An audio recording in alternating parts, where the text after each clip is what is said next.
Boing! Apa tuh di lenganmu? Ah, lebah. Otomatis kamu merinding.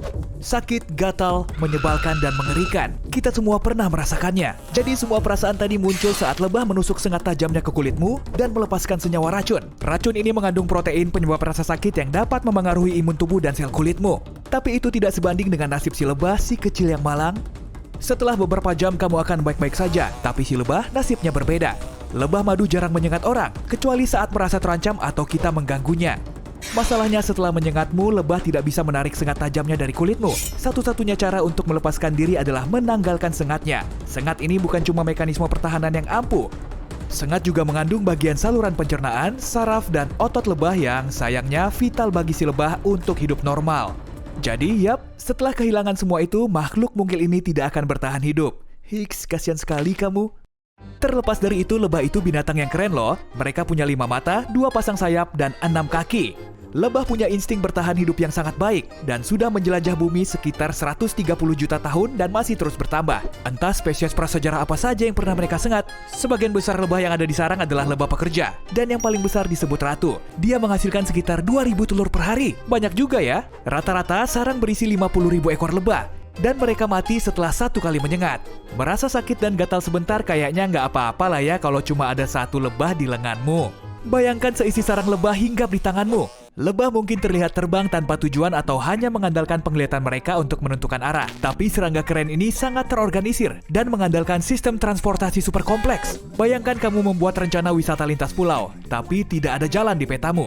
Aku aja kalau mau ke kantor harus pakai GPS, apalagi kalau mau mampir beli boba dulu. Tapi lebah jauh lebih keren daripada kita. Mereka menggunakan jalur lebah. Karanganku sih. Pada dasarnya ini adalah serangkaian jalur serangga yang sering diikuti lebah untuk melewati perkotaan atau pedesaan. Jalur ini menghubungkan setiap area satwa liar yang ada, seperti sistem jalur kereta bagi lebah. Lebah favoritku adalah si bumblebee ekor gemuk. Dia punya badan berbentuk oval yang diselimuti rambut lebat dan punya otak seukuran biji popi. Itu termasuk besar untuk ukurannya, tapi mereka bisa sepintar apa ya? Para ilmuwan melakukan percobaan dengan melatih sekelompok bumblebee untuk main sepak bola. Mereka bahkan belajar cara mencetak gol dengan imbalan camilan manis super nikmat, tendangan lebah. Lebah ini juga punya kemampuan luar biasa lainnya. Mereka menggunakan jejak kaki bau mereka untuk membedakan aroma lebah asing dan kerabatnya. Mereka bahkan bisa mengenali aroma mereka sendiri. Bumblebee, kami tahu rahasia kecilmu yang jorok, kakimu bau. Lalu ada si ratu lebah. Ratu lebah cuma ada 1 di koloninya dan tugas utamanya bertelur. Orang sering mengira si ratu lebah bertugas memerintah lebah-lebah lain. Nggak juga sih. Perannya memang penting. Tapi tanpa sang ratu pun, sarang lebah tetap bisa bertahan dengan cukup baik. Setiap lebah punya pekerjaan, serta tahu fungsi dan tugas sehari-harinya berdasarkan naluri, juga sinyal kimia yang mereka rasakan dan gunakan. Jadi ratu mah tinggal bertelur aja. Hehe. Sinyal kimia adalah media komunikasi lebah. Oh, dan mereka juga jago goyang loh. Mereka menggoyangkan tubuh ke sudut tertentu beberapa kali untuk mengirimkan pesan satu sama lain. Kalau si ratu lebah kenapa-kenapa dan dia tidak selamat, lebah pekerja tinggal menobatkan ratu baru. Yap, mereka tidak mencari, melainkan mengangkat ratu baru. Mereka memilih larva muda dan memberi makan sang yang mulia ratu masa depan dengan makanan spesial Royal Jelly. Larva beruntung itu kini bisa tumbuh menjadi ratu baru. Lebah bergerak sangat cepat, kepakan sayapnya hampir 200 kali per detik. Aku bisa pusat 8 kali semenit, tapi masih kalah sama lebah. Tiap lebah menghasilkan sekitar 1 sendok teh madu seumur hidupnya. Untuk menghasilkan setengah kilogram madu, lebah harus terbang sejauh 1 putaran mengelilingi bumi. Hewan pekerja keras ini melakukan sekitar 100 juta perjalanan ke sekitar 2 juta bunga untuk mengumpulkan cukup nektar demi setengah kilogram madu. Lebah madu tidur 5-8 jam sehari, dan mereka istirahat di malam hari. Otak mereka lumayan aktif saat beristirahat. Beberapa ilmuwan menduga lebah mungkin bermimpi. Sama kayak kita, saat musim dingin banyak serangga menggantikan air tubuh mereka dengan bahan kimia khusus bernama gliserol. Ini adalah bahan kimia anti beku alami yang membantu mereka tetap hidup dalam suhu rendah. Kalau lebah, mereka lebih memilih berkumpul di sarang agar tetap hangat. Petugas penanganan satwa liar di bandara bisa menghalau rusa dari lapangan terbang. Mereka bisa menggiring kawanan bebek agar menjauh dari situ. Mereka juga bisa mengusir rakun yang ngumpet di gedung terminal. Tapi, mereka nggak bisa mengusir lebah. Pada bulan Agustus 2012, ribuan lebah mengerumuni badan pesawat Delta yang terbang menuju New York. Insiden ini terjadi saat awak pesawat mau mengisi bahan bakar dan memasukkan koper. Saat itulah pawang lebah profesional Stephen Repasky mulai unjuk gigi. Selama beberapa bulan terakhir, hal serupa telah berulang hingga 4 kali di bandara tersebut. Malahan pada bulan Mei 2012, lebih dari 15.000 lebah menghalangi lampu di taxiway C. Akibatnya, sejumlah penerbangan harus ditunda. Kemudian, petugas penanganan satwa liar bandara mulai mencari pawang lebah di dekat situ. Wah, untung ada Bapak Repasky ya. Bzzz. Suara yang kamu dengar di dekat lebah bukan berasal dari mulutnya. Suara ini muncul karena lebah mengepakkan sayapnya saat terbang dengan sangat cepat. Waktu terbang, sayap lebah membuat getaran yang kita kenal sebagai dengungan. Makin kecil serangganya, makin bising suaranya. Kepakan sayap lebah besar lebih lambat, jadi nada dengungnya pun makin rendah. Lebah berdengung untuk mendapatkan serbuk sari dari bunga dengan menggoyangkan tubuh dan sayapnya. Serbuk sari kemudian menempel ke lebah pun terbang ke bunga berikutnya dan menyetor serbuk sarinya di sana. Proses ini disebut penyerbukan. Kamu juga bisa mendengar lebah berdengung saat melindungi sarang atau dirinya. Terutama kalau kamu terlalu dekat dengan habitat aslinya. Suara dengung ini semacam peringatan untuk menjauh atau siap-siap saja menghadapi lebah yang ngamuk. Sakit juga. Tapi, loh kok? Aku disengat lagi. Berarti ini bukan lebah madu. Lebah madu hanya bisa menyengat sekali. Kamu bisa melihat sengat kecilnya menonjol di kulit saat kamu disengat. Setelah itu, si lebah tidak bisa lagi menarik sengatnya. Karena sengat punya saraf dan otot dan merupakan bagian saluran pencernaan, si lebah tak akan bertahan hidup. Jaket kuning adalah jenis tawon yang tidak punya masalah soal sengat. Tawon ini bisa menyengatmu berkali-kali sebanyak mungkin. Tidak seperti banyak lebah, jaket kuning punya penyengat tanpa duri. Anggap saja dirimu sial kalau bertemu tawon ini atau sarangnya yang merupakan rumah bagi ribuan ekor tawon. Bahkan bisa sampai 50.000 ekor pada musim panas. Tawon jaket kuning juga tidak menghasilkan suara berdengung seperti lebah. Semua karena perbedaan perilakunya, bumblebee dan lebah madu terbang dari satu bunga ke bunga lain untuk mengumpulkan serbuk sari dan nektar yang juga merupakan makanan bagi koloninya. Kalau kamu melihat lebah terbang setinggi rumput, mereka mungkin sedang mengumpulkan makanan yang nantinya akan dibawa ke sarang mereka. Jaket kuning tidak terlalu suka bunga, jadi mereka tidak perlu menggoyangkan sayap keras-keras seperti lebah. Mereka tidak membawa atau mengumpulkan serbuk sari. Tawon ini adalah predator yang lebih doyan laba-laba, serangga, dan buah busuk. Kalau kamu sedang piknik membawa keranjang penuh dengan makanan enak, bersiaplah dikunjungi si tawon. Tutupi makananmu kalau nggak mau didatangi ya.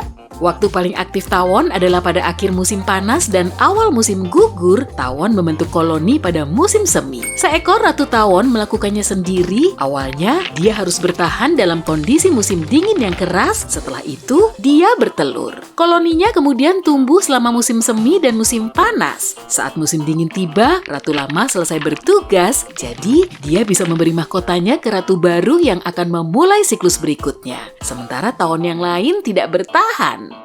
Baik tawon maupun lebah punya tubuh hitam dan kuning. Ukurannya pun hampir sama. Lebah lebih berbulu dan gemuk, sementara jaket kuning tidak berbulu ataupun gemuk. Mereka lebih mulus dan ramping, dan tawon juga punya dalam tanda kutip pinggang. Pinggangnya menghubungkan perut dan dadanya, yaitu tubuh bagian tengah dan kepala. Lebah madu tinggal di lubang pohon dalam sarang yang disediakan peternak lebah. Jaket kuning lebih suka membuat sarang di pipa terbuka, lubang di dinding, furnitur bekas, atau bahkan di bawah tanah. Mereka mencari liang tikus dan sering membuat sarang di halaman tanpa rumput, sehingga kesempatan kita menginjak atau mengusik mereka dengan mesin pemotong rumput menjadi lebih besar.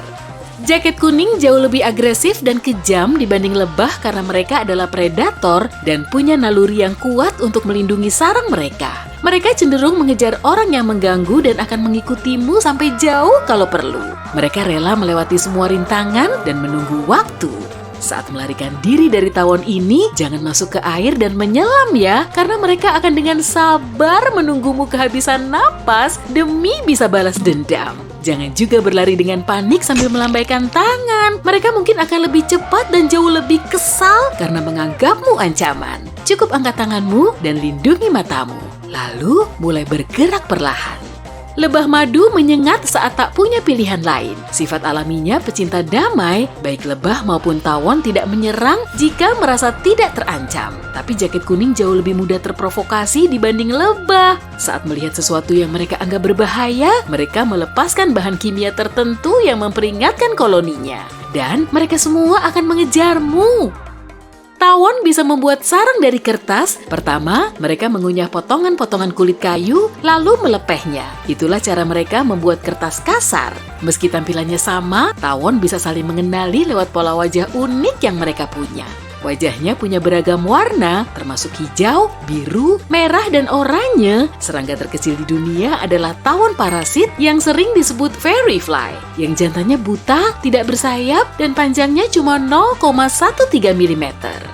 Ada lebih dari 30.000 spesies tawon, tapi bisa dibagi menjadi dua kelompok. Tawon sosial hidup berkoloni, dan tawon soliter lebih suka bersarang sendirian dan hidup sendiri dengan anak-anaknya. Tawon sosial menggunakan sengat sebagai cara membela diri, tawon soliter menggunakannya untuk berburu lewat racun yang terkandung di dalamnya. Tawon soliter tidak menyengat manusia dan tak akan mengejar kita. Mereka membantu manusia menjaga populasi serangga dengan menyantapnya.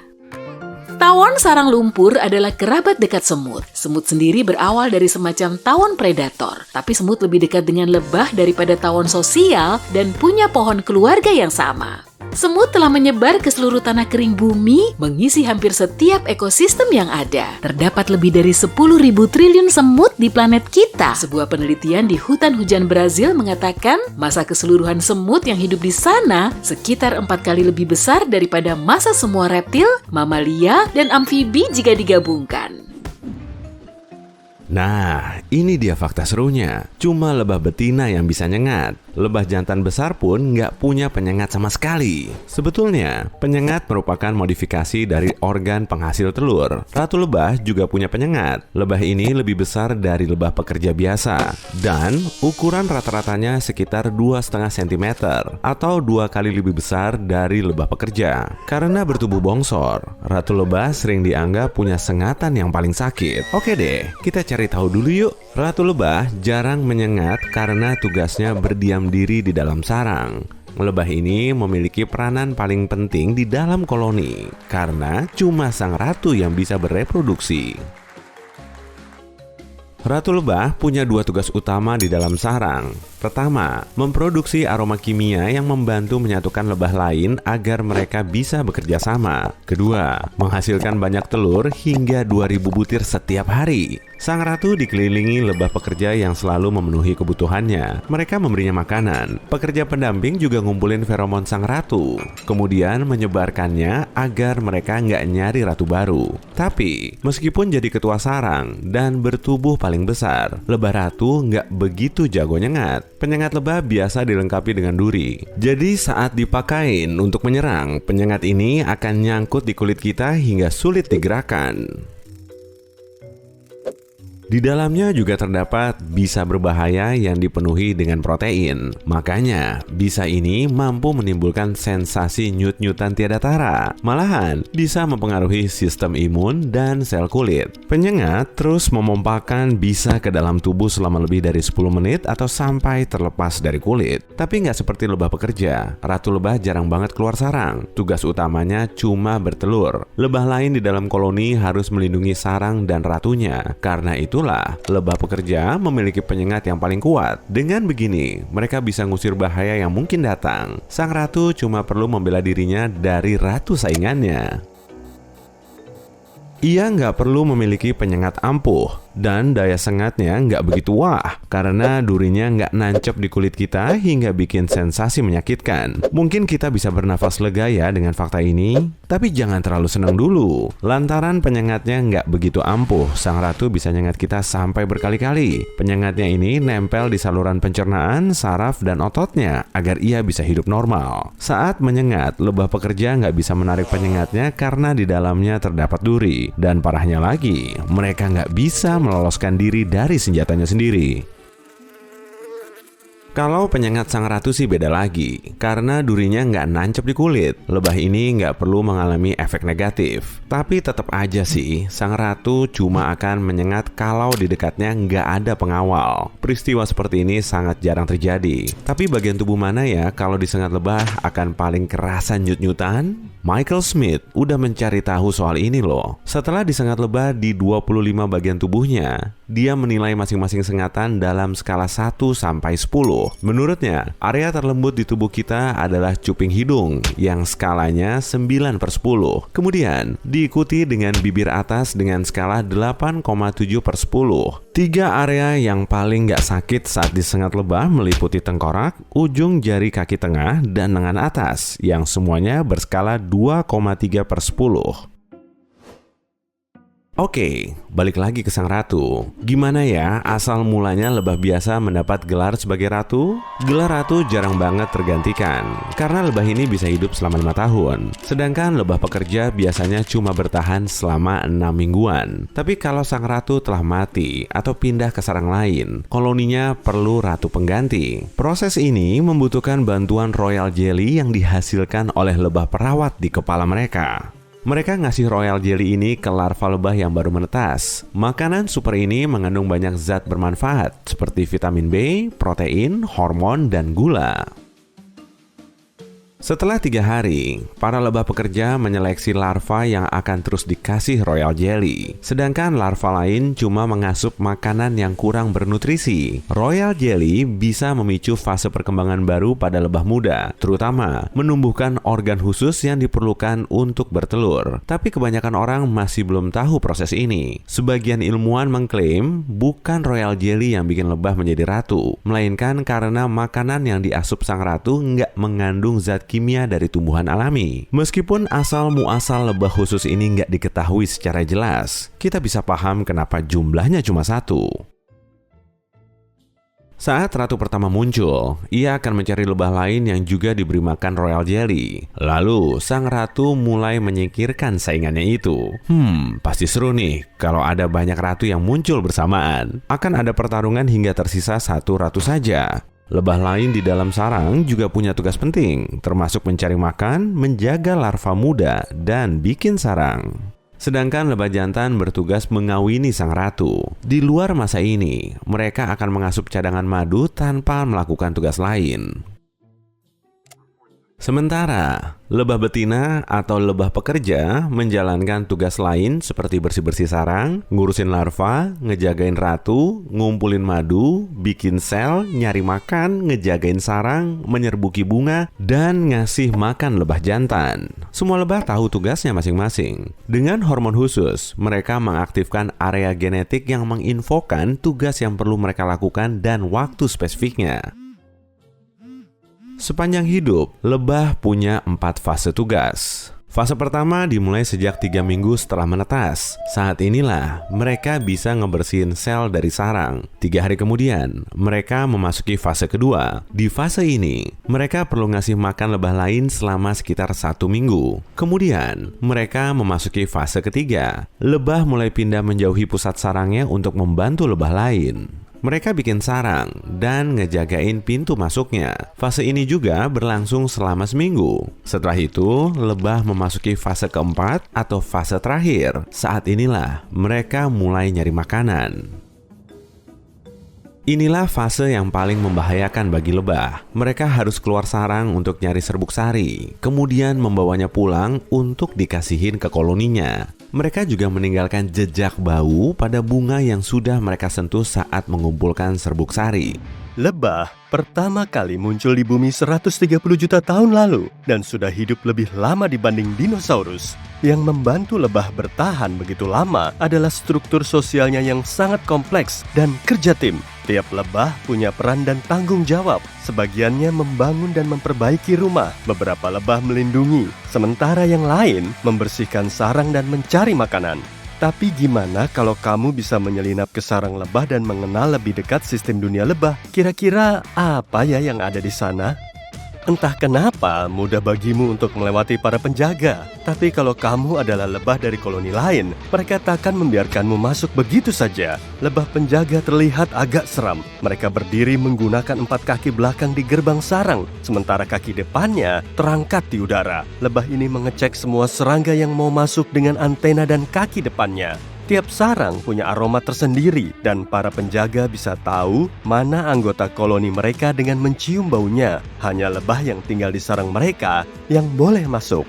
Tiba-tiba kamu melihat ada yang aneh. Salah satu lebah penjaga mendeteksi penyusup. Lebah pendatang ini pasti salah rumah dan mencoba masuk ke sarang ini. Tapi dia membawa banyak nektar. Dan si penjaga membiarkannya masuk. Rupanya mereka tidak keberatan menerima hadiah makanan gratis meski dari tamu tadi undang. Kamu makin penasaran dan menetap di sana lebih lama.